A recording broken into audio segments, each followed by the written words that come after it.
नमस्कार, मैं छत्तीसगढ़ अखबार के यूट्यूब चैनल इंडिया आजकल के स्टूडियो से सुनील कुमार। छत्तीसगढ़ और मध्य प्रदेश इन दोनों के बीच रिश्ता टूटे करीब 25 बरस हो चुके हैं, लेकिन फिर भी कुछ रिश्ता तो बने रहता है। दिग्विजय सिंह ने अभी छत्तीसगढ़ की एक खबर को लेकर ट्विटर, जिसको अब एक्स कहते हैं, वहाँ पर एक टिप्पणी की। उन्होंने कहा, देखो कैसा भ्रष्टाचार है, इतना भ्रष्टाचार हो रहा है छत्तीसगढ़ में। ये एक अखबार भास्कर में छपी हुई रिपोर्ट के आधार पर दिग्विजय सिंह ने ये टिप्पणी की एक्स पर। बाद में छत्तीसगढ़ के गृह मंत्री विजय शर्मा ने उनको याद दिलाया कि दिग्विजय सिंह जी, आपने सिर्फ हेडिंग पढ़ी है, आपने नीचे का समाचार नहीं पढ़ा। ये समाचार आप ही की पार्टी की सरकार, भूपेश बघेल की सरकार के समय का है। दरअसल ईडी जांच कर रही है भूपेश बघेल की सरकार के समय के बहुत सारे मामलों की, जिनमें से एक मामला है डीएमएफ का, डिस्ट्रिक्ट मिनरल फंड, जिला खनिज निधि, जिससे जहां पर खनिज कार्य होता है, जहां माइनिंग एक्टिविटी होती है, वहाँ पर उसकी वजह से पर्यावरण का जो नुकसान होता है उसकी भरपाई के लिए एक फंड बनाया जाता है। जो मिनरल रिच डिस्ट्रिक्ट्स रहती हैं उसको ज़्यादा मिलता है ये पैसा, जैसे कोरबा, दंतेवाड़ा, इनको सैकड़ों करोड़ रुपया साल का मिलता है, सैकड़ों करोड़ रुपया साल का। और उसको कलेक्टर जो है अपने पॉकेट मनी की तरह इस्तेमाल करते हैं। कई कलेक्टर जिम्मेदार भी रहते हैं, कई कलेक्टर लूट खसोट में लग जाते हैं। ऐसी भी चर्चा रहती है कि पैसा दे के आते हैं और लूट खसोट में लग जाते हैं। ये समाचार भूपेश बघेल की सरकार के समय के डीएमएफ घोटाले का है, जिसको लेकर ईडी अदालत में मुकदमा चलाना शुरू कर चुकी है। गिरफ्तारियां उसमें बहुत सारी हो गई हैं। उस वक्त के बड़े बड़े जो सितारे थे, भ्रष्टाचार के सबसे बड़े सितारे, एक का नाम शायद सौम्या चौरसिया है, एक का रानू साहू है, ऐसे कुछ एक और आईएएस अफसर हैं, कुछ दूसरे अफसर हैं। इन सब लोगों ने जो गदर मचा रखी थी, गदर शब्द जानते हैं ना, गदर से इतिहास में गदर कहते हैं, वैसा गदर मचा रखी थी इन लोगों ने। यहाँ पर लूटपाट ऐसे बड़े पैमाने पर हुई। ईडी ने जो अदालत में कहा है, मैं नहीं कह रहा हूँ, ईडी ने जो अदालत में कहा है वो है कि कलेक्टर को 40% कमीशन मिलता था डीएमएफ के तहत। जो प्रोजेक्ट सैंक्शन होते थे, जो खरीदारी होती थी, जो काम करवाए जाते थे, 40%। मुझको अच्छे से मालूम है कि जो जिलों के प्रभारी मंत्री रहते हैं उनका भी परसेंटेज तय रहता था। जिस विधायक के या सांसद के इलाके में काम हो रहा है उसका भी कुछ परसेंटेज तय रहता था, नीचे के अफसरों का भी रहता था, और ऊपर कहाँ कहाँ का रहता था मैं नहीं कहना चाहता, वो ईडी कहेगी अदालत में। 40%, सैकड़ों करोड़ रुपए का 40%, कुछ 50-52 करोड़ या ऐसा कितना अकेले रानू साहू के नाम पे हिसाब किताब निकाला है। एक अफसर 50 करोड़ रुपया केवल डीएमएफ के मत का। कोयला वाला अलग है, दारू वाला अलग है, अभी आधा दर्जन और मामले होंगे, कुछ एक तो अभी शुरू नहीं हुए हैं अदालत में। दिग्विजय सिंह के अलावा कांग्रेस के राष्ट्रीय मीडिया प्रभारी जो हैं जयराम रमेश, उन्होंने भी इसको छत्तीसगढ़ के डीएमएफ घोटाले को शायद रीपोस्ट कर दिया। तो उनके पीछे भी लोग लगे, अरे भाई तुम अपने ही पार्टी के भ्रष्टाचार को पोस्ट कर रहे हो। अब भ्रष्टाचार का मामला इतना बड़ा था कि उनको रीपोस्ट करने के अलावा कुछ नहीं लगा। छत्तीसगढ़ का मामला था, उन्होंने तारीख नहीं देखी और रीपोस्ट कर दिया। उनको लगा कि अभी बीजेपी गवर्नमेंट का भ्रष्टाचार है। खराब हालत है देश की, मैं बतलाऊं आपको। छत्तीसगढ़ का मॉडल, मैं कल एक सीनियर आईएएस अफसर से बात कर रहा था, छत्तीसगढ़ के ही। उनका कहना था कि मसूरी अकादमी जो है, जहां आईएएस में सिलेक्शन होने के बाद अफसरों की ट्रेनिंग होती है, वहाँ पे विचार चल रहा है कि जो छत्तीसगढ़ मॉडल है पिछली कांग्रेस सरकार के समय का 5 साल का, वो वहाँ 2 दिन का एक अलग से सिलेबस बना के उसको पढ़ाया जाए कि अफसरों को काम कैसे कैसे कौन कौन से नहीं करने चाहिए। अच्छा है अगर ऐसा पढ़ाया जाता है तो, क्योंकि काम क्या क्या करना चाहिए वो तो मछली का बच्चा घर से सीख के आता है, तैरना शुरू कर देता है, उसमें कोई बहुत सुरखाब के पर नहीं लगे हैं उस हुनर को सीखने में। क्या क्या काम नहीं करना चाहिए, मैं इस बात को इसलिए भी महत्व देता हूँ कि मैंने अपनी ज़िंदगी में, मैंने लिखा भी है कई जगह, मैंने अपनी ज़िंदगी में गुरु वुरु नहीं पाए कभी। मैं कोई गुरु वुरु में बहुत भरोसा नहीं कर पाया, किसी से मुझको इतना सीखने नहीं मिला कि मैं उसको गुरु मानूं।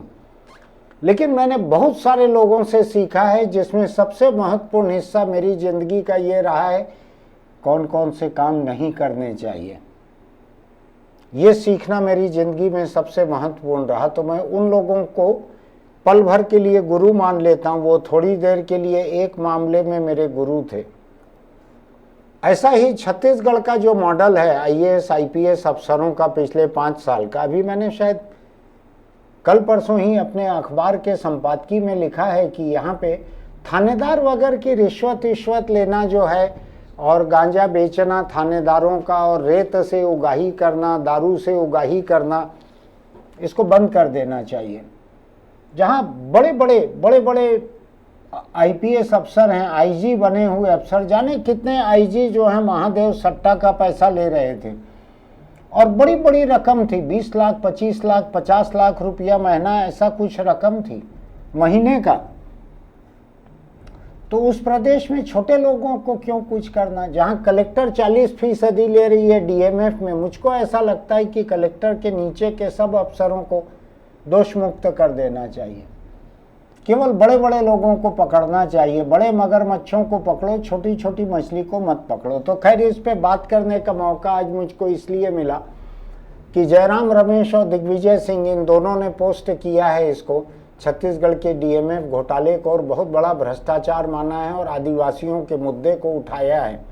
अच्छा किया दिग्विजय सिंह ने, चाहे भूपेश बघेल उन्हीं के शिष्य क्यों न रहे हों।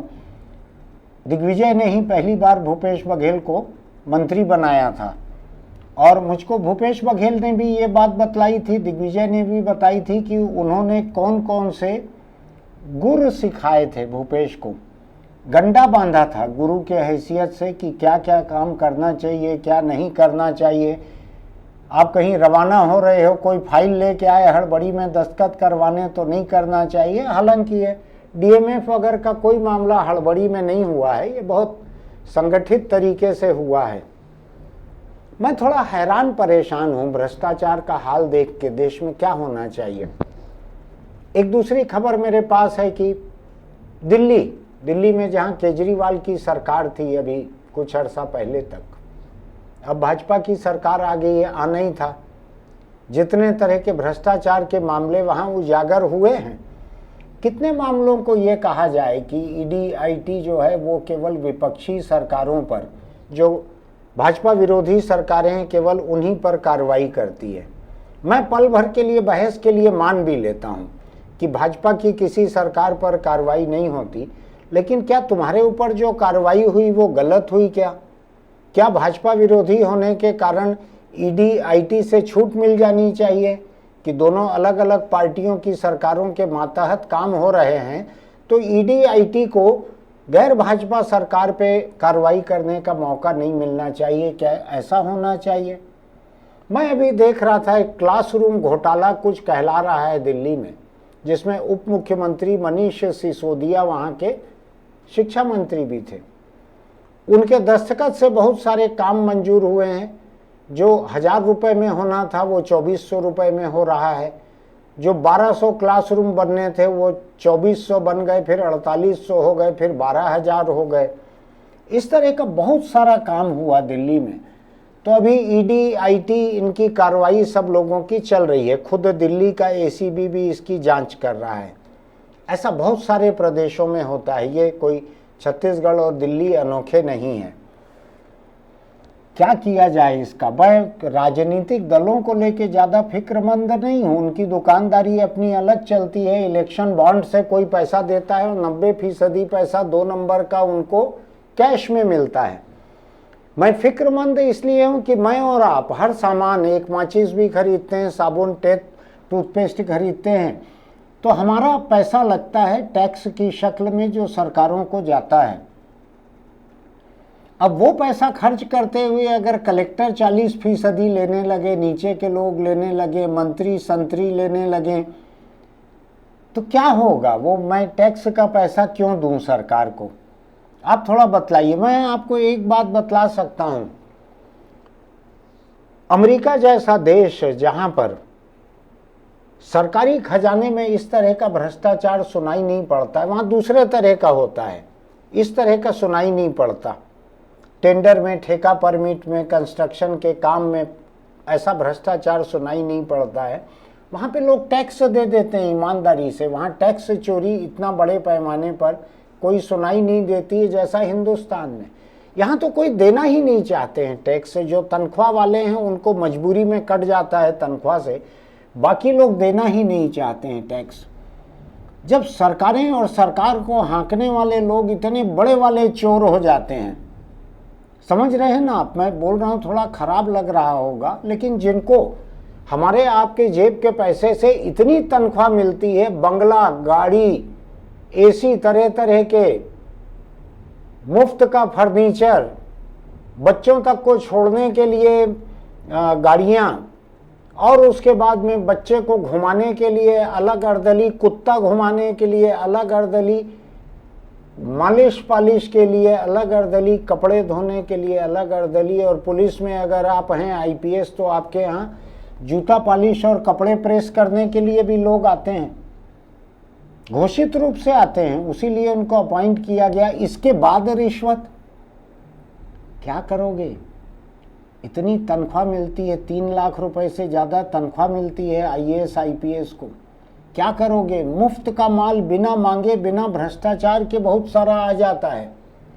क्या करोगे इतना पैसा कमा के? और ये गरीब जनता के हक का पैसा है, जिसको इलाज नहीं मिल पा रहा है, जिसकी स्कूलों की हालत खराब है, जिसकी सड़कों की हालत खराब है, जिसको स्कॉलरशिप समय पे नहीं मिल पा रही है। किसी मध्यम वर्गीय व्यक्ति ने अपनी बच्ची के लिए एक ईवी स्कूटर ले दिया है, उसकी सब्सिडी नहीं मिल पा रही है, और तुम अपने घर को भरे चले जा रहे हो। महिलाओं को हम मानते थे कि महिलाएं कम भ्रष्ट होती हैं। इधर तो सबसे बड़ा नाम जिन लोगों का चल रहा है छत्तीसगढ़ में 5 साल के भ्रष्टाचार में, उसमें 2 सबसे बड़े नाम अफसरों में तो महिलाओं के हैं। 50-50, 100-100 करोड़ तो ईडी, आईटी, एसीबी, ईओडब्ल्यू ये मिलके पकड़ चुके हैं इन लोगों के नाम के साथ। होगा कितना? मेरा ये पुख्ता मानना है कि किसी भी भ्रष्ट व्यक्ति के भ्रष्टाचार को हिंदुस्तान की सारी एजेंसियां मिलके भी 5% से अधिक नहीं पकड़ सकती। 95% तो इधर उधर ठिकाने लग जाता है। तो क्या होगा? ये 50 करोड़ जो पकड़ाया है, अगर इसका 95% और अगर इसका 1900 गुना और इधर उधर होगा, तो ये महमूद गजनबी बगैर कौन एक था इतिहास में जिसके बारे में कहा जाता था हिंदुस्तान को लूटा, ये किया। हमको सचमुच ये जरूरत है क्या किसी बाहरी लुटेरे के आके लूटने की? ये दिल्ली की खबर मेरे पास में है। किस किस तरह से घोटाला मिल रहा है। मजदूरों के नाम पे अकाउंट खोल लिए, उसमें सरकार का पैसा डाल दिए। क्यों नहीं जेल होना चाहिए? हो, बीजेपी के जो सरकारें हैं, बीजेपी के जो लोग हैं, उनके ऊपर भी कार्रवाई हो। लेकिन क्या बीजेपी की सरकार है दिल्ली में इसलिए गैर बीजेपी के लोगों पे कार्रवाई न हो? ये अटपटी बात है। मैं छत्तीसगढ़ को लेके ज़्यादा फिक्रमंद इसलिए हूँ, रात दिन सरकार की साख जैसी चौपट हो रही है इन सारे मामलों से, और आम जनता नहीं देखती है कि ये किसके कार्यकाल का मामला है। वो हेडिंग जो दिग्विजय सिंह ने देखी, जनता उतना ही देखती है जितना जयराम रमेश ने देखा है। जनता उतना ही देखती है, हेडिंग देखती है और मान लेती है उसको देख के, अरे अभी इस सरकार में डीएमएफ का इतना घोटाला हो रहा है कि कलेक्टर 40% ले रहे हैं। सारे कलेक्टर उसमें बदनाम हो जाएंगे। अब कोई भी कलेक्टर को देखेंगे तो सोचेंगे अच्छा तुम 40% लेते हो डीएमएफ में। भले वो कलेक्टर ना लेते हो, भले उनके जिले में उतना पैसा ना हो, लेकिन एक रानू साहू ने जो एक रिकॉर्ड बनाया है जो, और मुझको एक और चीज़ लगती है कि जो कोई गोल्डन बुक ऑफ रिकॉर्ड है, कोई गिनीज बुक ऑफ रिकॉर्ड है, इन सब में इन लोगों के नाम क्यों नहीं आते हैं कि इनके ऊपर इतने करोड़ रुपए घोटाले का केस चल रहा है, क्यों नहीं आता है। इधर छत्तीसगढ़ के लोग तो झारखंड सरकार के सलाहकार बन के झारखंड सरकार में घोटाला करवा दिए, शराब घोटाला की जैसा हम यहाँ मॉडल चला रहे हैं वैसा वहाँ। और उसके लिए शायद छत्तीसगढ़ के एक अफसर को, आबकारी विभाग के अफसर को 1 करोड़ रुपए कंसल्टेंसी मिली। मुझको लगता है कि आपको राजनीतिक दलों के लोग जहां मिले उनको पकड़ के पूछना चाहिए कि क्या है घोटाला, क्यों तुम लोग करते हो इतना। वो इलेक्शन बॉन्ड का इतना इतना पैसा आता है वो कम है क्या, और चुनाव के समय इतना पैसा और आता है वो कम है क्या, और जो दिवाली वगैरह में जो गिफ्ट आती है बड़ी बड़ी जिसमें भीतर सोने के सिक्के की थैली रहती है वो कम है क्या। क्या करोगे इतना लेकर, ऊपर जाओगे तो कितना हिसाब दोगे, कितना जवाब दोगे।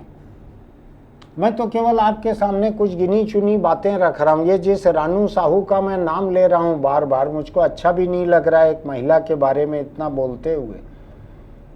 उसका पति भी जो है वो भी यहाँ पर आईएएस अफसर है छत्तीसगढ़ में। अब उसका एक अलग घोटाला सामने आ रहा है, एक जमीन घोटाला है जहाँ से रास्ता निकलना है, भारतमाला प्रोजेक्ट या कोई और, वहाँ किनारे की ज़मीनों को लेके उसके टुकड़े करवा दिए बहुत सारे, क्योंकि बड़ी ज़मीन का मुआवजा कम मिलेगा, छोटे टुकड़े का ज़्यादा मिलेगा। फिर उसको रानू साहू के पति ने उसको, रानू साहू को, जयप्रकाश मौर्य नाम है शायद, उसने रानू साहू को गिफ्ट कर दिया। ऐसे चल रहा है, पूरा पूरा परिवार जो है लग गया है लूटपाट में। ये सरकार के जांच एजेंसियों की जानकारी मैं आपको बता रहा हूँ, मेरे पास अलग से नहीं है। इतने भ्रष्टाचार के बारे में नेताओं से, अफसरों से जवाब जरूर मांगे। भले कोई भ्रष्ट न हो नेता या अफसर, जब आपको मिले तब उनसे पूछें ये डीएमएफ घोटाला हुआ है इसके बारे में आपका क्या कहना है, जो दारू घोटाला हुआ है उसके बारे में आपका क्या कहना है, रेत घोटाला पिछली सरकार में भी था अभी भी चल रहा है इसके बारे में आपका क्या कहना है। आपको पूछना चाहिए। आज देख रहे हैं ना आप, बीजेपी की गवर्नमेंट है छत्तीसगढ़ में, एक एक जिले में जिस तरह से रेत के पहाड़ निकल रहे हैं।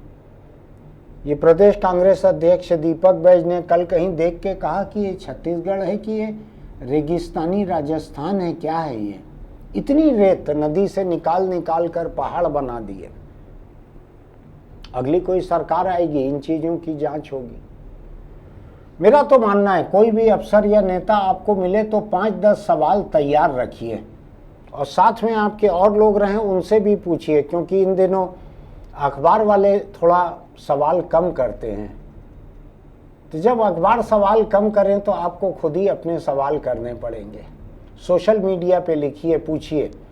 मेरा तो ये कहना है कि जितने नेता और अफसर सोशल मीडिया पर हैं उनके पेज पर जाइए, अगर वहाँ टिप्पणी करने की का रास्ता खुला हुआ है, अभी तक बंद नहीं किया गया है, तो वहाँ टिप्पणी कीजिए।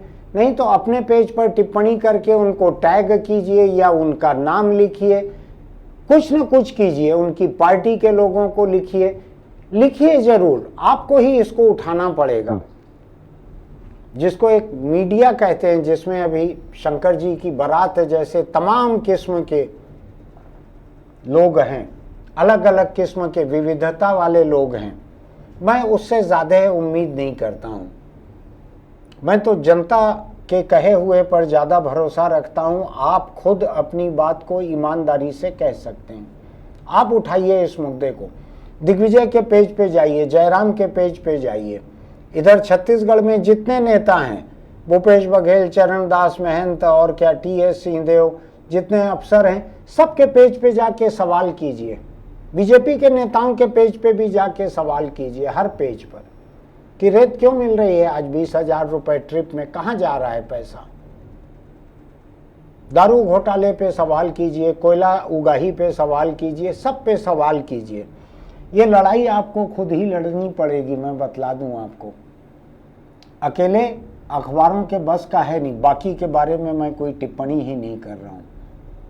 अखबारों के भी अकेले के बस का अब नहीं रह गया है। आपको खुद उठना पड़ेगा, अपनी लड़ाई खुद लड़नी पड़ेगी। सवाल करना सीखिए, सवाल ही लोकतंत्र है। लोकतंत्र सवाल पूछने के हक का नाम है। इसको जबरदस्ती कह दिया जाता है अभिव्यक्ति की स्वतंत्रता का नाम लोकतंत्र है, ऐसा नहीं है। अभिव्यक्ति तो वो है जो आप अपने मन का अभिव्यक्त करोगे, मैं उससे अलग कह रहा हूं। मैं कह रहा हूं आप सवाल करो और नेताओं को, अफसरों को कहो कि वो अभिव्यक्ति बतलाएं, अपनी अभिव्यक्त करें उनका क्या कहना है इसके ऊपर। आपको लगता है कि मेरी बात जायज़ है तो हमारे इस YouTube चैनल इंडिया आजकल को सब्सक्राइब कीजिएगा, लाइक कीजिएगा, नोटिफिकेशन की बटन दबाइएगा, कमेंट बॉक्स में लिखिएगा आप क्या सोचते हैं, और अपने दोस्तों को भी भेजिएगा।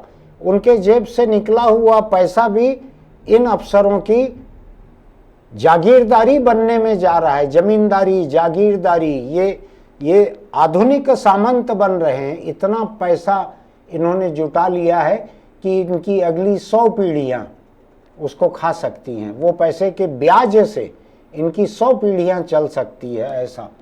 क्योंकि खुद तो अब जेल में रहने वाले हैं ये लोग, बहुत बरस, बहुत ज़्यादा पीढ़ी बढ़ने वाली भी नहीं है।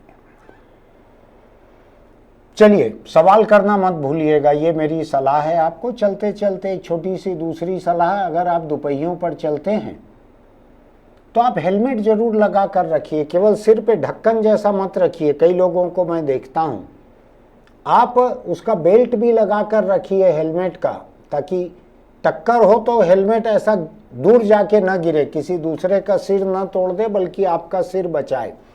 आप दोपहिया चलाएं या उसके पीछे बैठे, हेलमेट लगा कर ही चलिए, उसी से जिंदगी बचती है।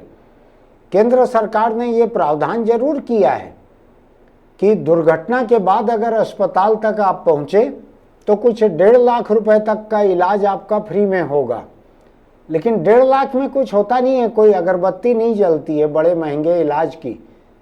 3 दिन के वेंटिलेटर में वो 1.5 लाख खत्म हो जाएगा किसी बड़े अस्पताल में। अपने सिर, अपने दिमाग, अपनी जान की फिक्र खुद कीजिए। फिर मिलते हैं।